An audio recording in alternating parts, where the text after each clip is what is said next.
같이 인사할까요? 나의 나된 것이 하나님의 은혜입니다. 내가 나된 것이 하나님의 은혜. 오늘 성가의 찬양을 통해서 여러분과 제가 주를 만나는 평안이 있었음을 감사합니다.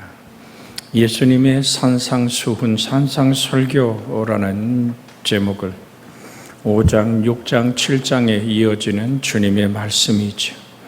오늘부터 우리가 나눌 주제가 바로 그 축복의 산이라 불리우는 그곳에서 제자들을 가르치시던 그 유명한 산상설교 안에 우리가 들어갑니다. 어떤 사람은 이것을 천국의 대헌장이라고도 하고, 어떤 이들은 신구약 전체의 메시지의 요약이라고도 합니다. 신구약 전체를 말씀으로 뭉쳐놓는다면 바로 이 산상수훈, 산상의 설교다. 그런데 오늘의 산상설교 서론 부분에 해당되는 말씀은 5장 1절에 보면 예수께서 무리를 보시고 산에 올라가 앉으시니 제자들이 나온지라 라고 말씀합니다. 여기서 우리는 먼저 자기를 쫓아다니는 무리들을 보시고 갑자기 산으로 올라가시는 예수님을 발견할 수 있습니다. 오병이의 기적이 일어났을 때 사람들은 줄인 배가 채워지고 정말로 그냥 이게 만들어진 바람을 마시는 것이 아니라 진짜 주님이 말씀하신 통해서 만들어낸 보리떡 5개 물고기 2마리의 그 기적의 배부름, 그들은 예수님을 임금을 삼으려고 했고 환호성을 지르며 이제 모든 문제가 해결되었다라는 로마의 속박에서부터 풀려나길 원했던 정치적인 야망을 가진 사람들, 줄인 배가 채워진 배고픔의 문제를 해결한 사람들, 질병의 문제로 고생하던 모든 아픔이 씻어진 문제들로 예수님을 찾는 사람은 인산인해가 되었음을 볼 수 있습니다. 우리 앞장 4장 23절의 이하부터 보면 쉽게 이해할 수 있는 것은 예수님은 갈릴리 지방에 계셨는데 그에 대한 소문이 온 수리아까지 퍼졌다고 합니다. 백성 중에 모든 병과 모든 약한 것을 고치니, 귀신을 쫓아내고 불치병을 고친 초자연적인 능력에 관한 소문이 오늘 24절, 25절 마태복음 4장에 보면 그 소문이 온 수리아에 퍼진지라 사람들이 모두 앓는 자와 각종 병에 걸린 자, 고통당하는 자, 귀신 들린 자, 간질하는 자, 중풍병자를 데려오니 그들을 고치시더라고 합니다. 여러분, 이 갈릴리와 데가폴리와 예루살렘과 유대와 요단강 건너편까지 오늘 24장 25절에 예수님에 대한 소문이 얼마나 퍼졌고 그의 인기가 얼마나 대단했는지, 수많은 무리가 앞다투어서 예수님을 따르기 시작했던 겁니다. 무엇 때문에? 이 많은 무리들이 나사렛에 살았던 한 청년에게 쫓아왔을까요? 회개하라, 천국이 가까웠느니라는 말씀을 들었기 때문일까요? 아니면 병 고치는 기적 때문일까요? 4장 24절에 의하에 보면 분명히 천국 복음이나 말씀의 진리보다는 생병 고치는 기적 때문임을 알 수 있습니다. 오늘 한국 교회는 의문을 가지고 바라보면 정말 모든 사람들이 하나님의 말씀이 그립고 천국의 진리가 좋아서 교회로 온다고 생각하십니까? 그들은 정말로 그때나 지금이나 똑같이 말씀보다는 특별한 자기 만족, 정말 표적을 좋아했던 일들, 그런 한국 속담이 있잖아요. 제사보다는 제밥에 관심이 많다는 말처럼 우리는 하나님을 믿지만 하나님 자신보다는 어쩌면 하나님이 주시는 축복과 선물에도 관심이 있는지도 모릅니다. 여러분, 교회 쇼핑이란 말을 들어본 적이 있습니까? 이 교회 저 교회, 이 목사의 설교 저 목사의 설교를 들으면서 내 마음에 맞는 교회를 찾고 내가 대접받고 존경받는 그 대우받는 그 교회를 찾는 교회 쇼핑객들이 늘어나고 있는 시대가 아닙니까? 정녕 주의 진리를 찾는 것이 아니라 내 마음에 합하고 내 인생 속에 문제가 해결되고 내가 거기 가면 내가 사고 싶은 물건이 있는 것처럼 어쩌면 주님보다는 주님이 주신 선물을, 주님보다는 주님 주신 응답을 더 찾는 사람들이 아닐까요? 그래서 코로나19로 19 전에 대한민국의 교회들이 개신교만 6만 교회가 넘었던 교회가 코로나 3년 동안에 1만 교회가 문을 닫아 버렸습니다. 여러분, 교회가 1만 교회가 문을 닫았다는 사실은 정말 우리로 가슴을 섬뜩하게 하고 있는 내용 중에 하나입니다. 이 한 가지만 봐도 사라진 1만 교회들, 수없이 이제 가정으로 집거하고 어느 TV나 틀면 그저 거기서 오늘 온라인 예배를 통해서 내가 예배 드렸다고 만족하는 소위 말로 가난한 성도들, 집에 머무르며 그리스도인이라고 말하지만 내 몸을 하나님께 신령한 제사로 드리지 못하는 이 안타까운 일들이, 오늘 성경은 우리에게 뭐라고 말합니까? 너희 몸이 하나님이 기뻐하시는 산 제사로 드리라. 이것이 너희가 드릴 영적 예배니라고. 내가 하나님의 구약의 양과 소와 모든 염소를 잡고 비둘기의 목을 밑으로 하나님께 드렸던 제물이 아니라 예수 그리스도가 십자가에 죽으시고 그 보혈의 피로 씻음받은 내가 네 몸을 하나님 앞에 어떻게 하라고요? 우리가 로마서에 있는 말씀을 잠깐 함께 읽기를 원합니다.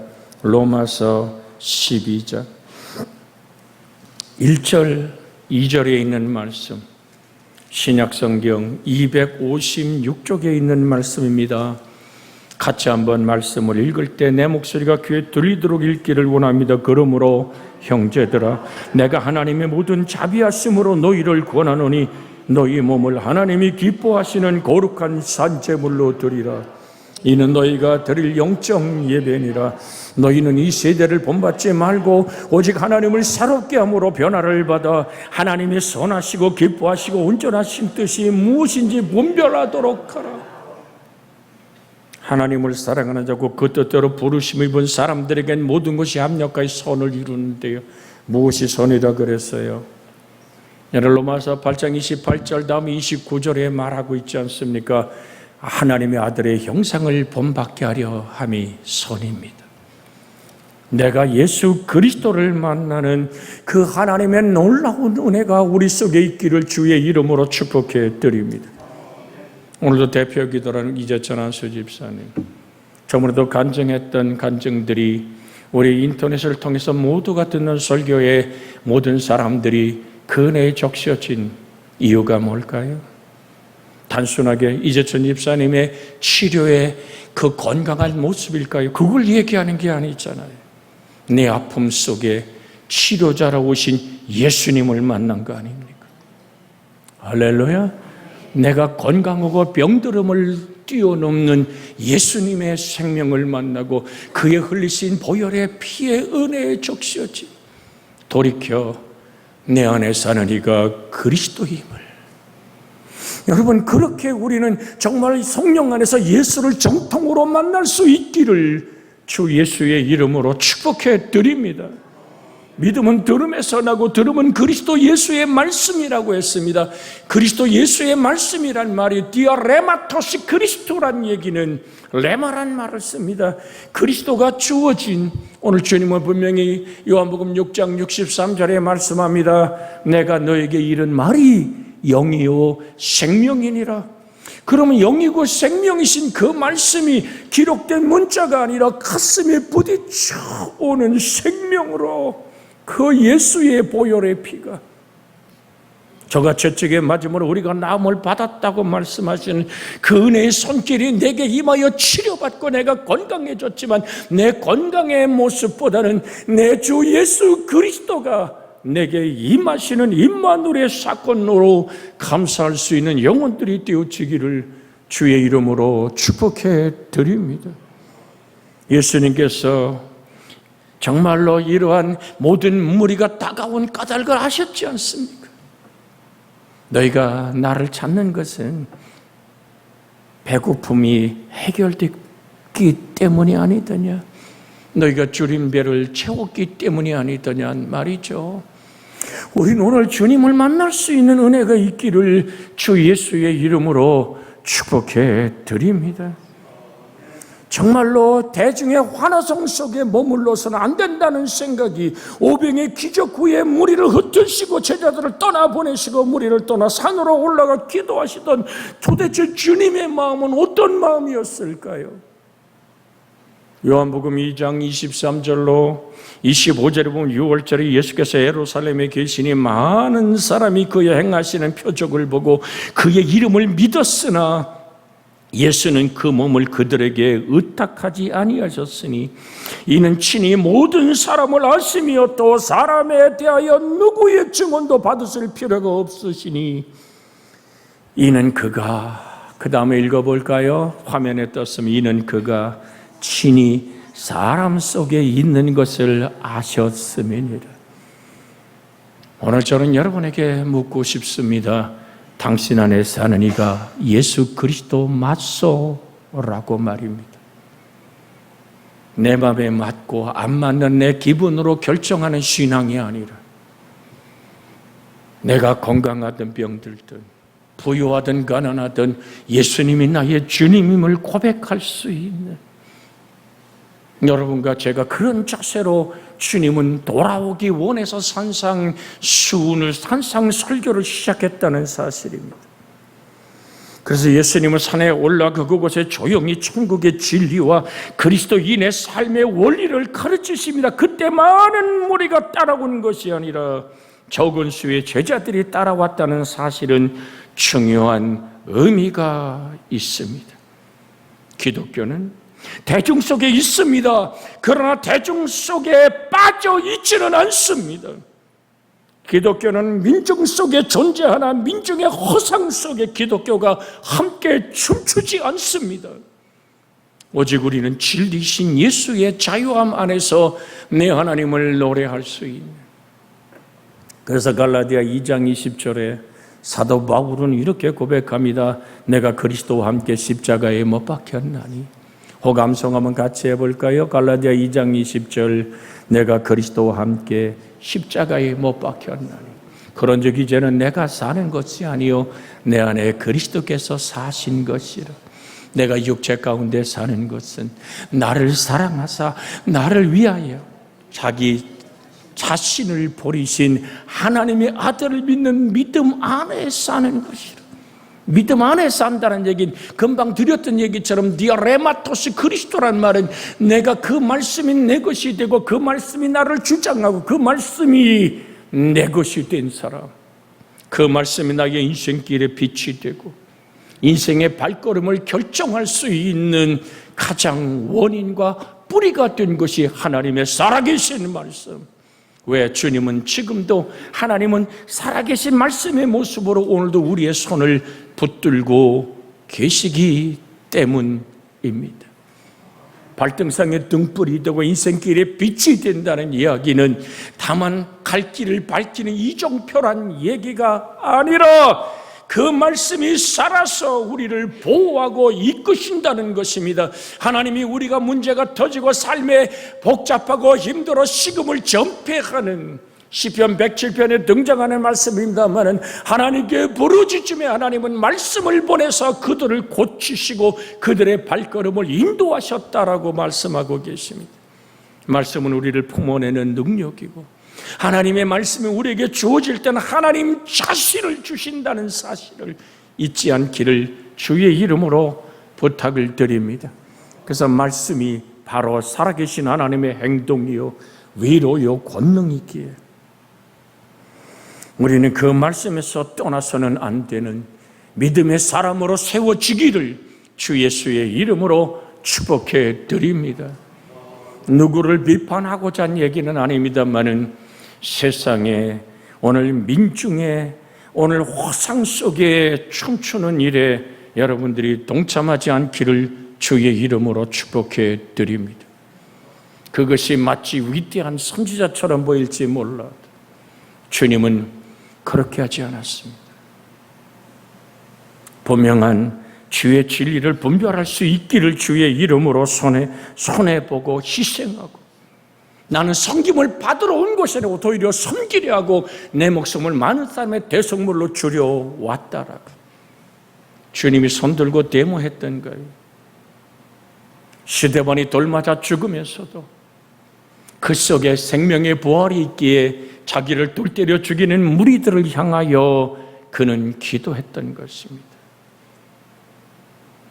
흔히 여러분에게 익숙한 미친 자에게 운전대를 맡길 수 없는 보네파라는 사람은 자유주의 신학자입니다.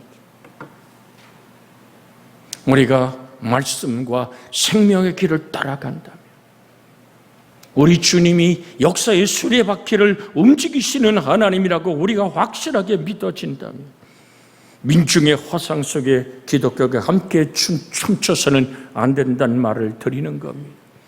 마태복음 5장 13절로 16절에 너희는 세상의 소금이니 소금이 만일 그 맛을 무엇을 짜게 하리요, 후에는 아무 쓸데없어 다만 밖에 버려져 사람에게 밟힐 뿐이니라. 너희는 세상의 빛이라 산 위에 있는 동네가 숨기지 못할 것이요, 사람이 등불을 켜서 말 아래 두지 아니고 등경 위에 두나니 이러므로 집안 모든 사람에게 비추느니라. 이와 같이 너희 빛이 사람 앞에 비추게 하여 그들로 이 착한 행실을 보고 하늘에 계신 너희 아버지께 영광을 돌리게 하라.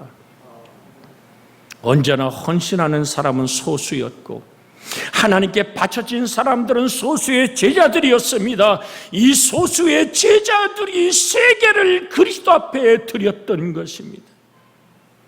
오늘 마태복음 5장 1절에 한 가지 더 생각해 볼 것은 예수께서 무리를 보시고 산에 올라가 앉으셨다는 표현입니다.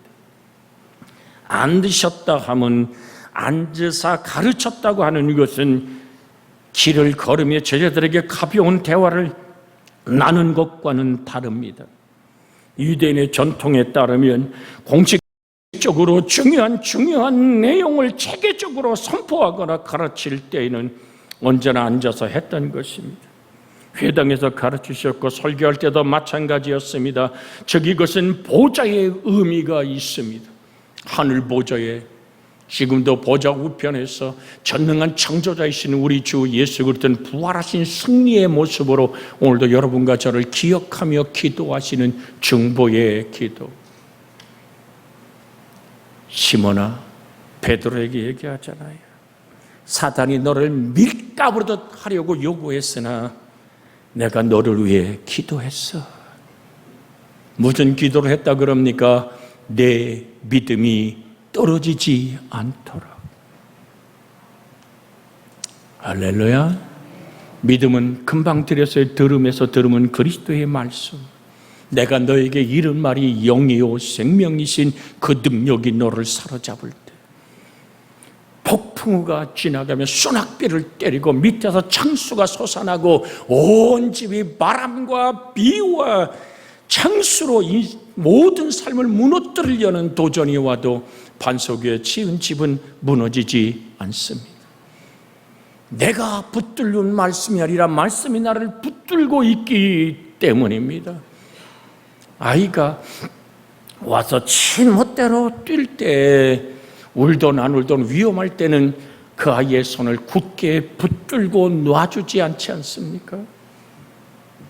할아버지 싫어 하는 오늘 그 손녀의 이야기에도 위험한 상황에서는 싫던 안 싫던 그 손을 놓을 수 없는 할아버지의 마음, 아비의 마음 아닙니까? 하나님은 여러분을 지금도 말씀의 손으로 붙들고 우리에게 다가와 말합니다. 두려워하지 말라. 내가 너와 함께 함이니라. 놀라지 말아라. 내가 참으로 너를 도와줄 거야. 내가 내 손을 부여잡고 아프지, 고통스럽지, 힘들지, 그러나 내가 내 손을 놓을 수 없는 것은 너를 향한 나의 사랑이라. 사랑하는 자를 징계하시는 하나님의 손길. 그래서 우리는 내 단맛을 쫓는 것이 아니라 하나님의 영광을 바라보는 여러분과 제가 되어지기를 주 예수의 이름으로 축복해 드립니다. 앉아서 가르치신다. 그래서 우리가 성경을 읽어 내려갈 때는 지금 주님이 하늘 보좌에 앉아서 이 산상수훈을 말씀하듯이 성경을 읽어 내려갈 때는 그렇게 하늘 아버지 앞에 하나님의 얼굴을 베없는 자세로 성경을 대할 수 있기를 주 예수의 이름으로 부탁을 드립니다. 천국의 진리는 어떠한 분명한 목적을 가지고 자세하게 말씀을 전개하시는 천국의 진리의 선포, 주님은 즉흥적인 설교를 하신 것이 아니라 살아계신 하나님의 능력을 오늘도 선포하며 오늘도 우리에게 이 말씀이 생명과 능력이 되기를 원하시는 하나님의 부름의 소리, 이 가운데는 예수님의 심정이 담겨져 있죠. 우리는 허다한 무리를 보시는 예수님의 심정을 마태복음 9장 35절 36절에서 만날 수 있습니다. 예수께서 모든 도시와 마을에 두루다니사 그 등의 회당에서 가르치시며 천국 복음을 전파하시며 모든 병과 모든 약한 것을 고치시니라. 그러면서 마태복음 9장 36절에 이렇게 예수님의 심정을 말씀하고 계십니다. 무리를 보시고 불쌍히 여기시니 이는 그들이 목자 없는 양과 같이 고생하며 기진함이니라. 수많은 사람들이 질병에서 자유를 얻고 귀신이 쫓겨나가고 중풍병자에게 온 다리와 팔이 회복되고 눈먼 자가 보며 안진병에 뛰고도 걸음에도 불구하고 주님은 그 기적으로 기뻐하는 무리들을 보시고 불쌍히 여기시니 이는 그들이 목자 없는 양과 같이 고생하며 기진함이니라. 진정한 것을 찾지 못하고 허상을 찾고 있는 군중들, 영원한 진리를 찾지 못하고 육체의 병만 고치고자 관심을 가졌던 그들을 보시고 불쌍히 여기셨던 주님의 눈물을 오늘도 기억하시기를 주의 이름으로 부탁을 드립니다. 아이가 선물을 붙잡으면 어때요? 할아버지도 아버지도 엄마도 없어요. 늘 그걸 경험합니다. 가끔 제 손주 손녀가 오면은 그들이 지 할머니하고 약속을 해요. 장난감 사주래. 전에도 많이 너네 집에 있잖아 해도 소용없어요. 그래서 장난감 가게 가서 그래서 이제 저쪽으로 아산병으로 나가는 그 화리 마트가 없어진 것이 얼마나 한편으로는 감사한지도 몰라요. 그거 없어졌어 얘기하죠. 왜 이 말씀을 드린 줄 아십니까? 아이는요 장난감 사면은요 집에 오자마자 제 아들놈 보고 그래. 아빠 가자. 이제 할아버지 할머니 집에서 볼 일 다 봤다는 얘기예요. 장난감 샀으니까 집에 가자는 거야. 그러면 하룻밤 자고 가야 돼. 아이 가자니까 내 목적을 달성했으니까 가자고. 여러분 그래도 그놈을 바라보는 할아버지 할머니의 마음은 어떻습니까? 아이고 참 언제나 저 아이가 할아버지 할머니를 이해할까? 지 외갓집 가까운 데서 사니까요.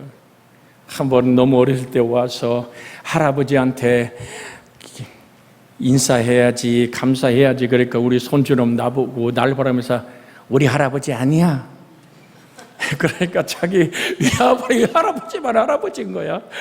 여러분 어떠한 그런 자세를 취하든지 자기 목적을 달성하고 더 이상 할아버지와 할머니의 관계를 끊으려 할 때 할지라도 끊어지는 것이 아니잖아요.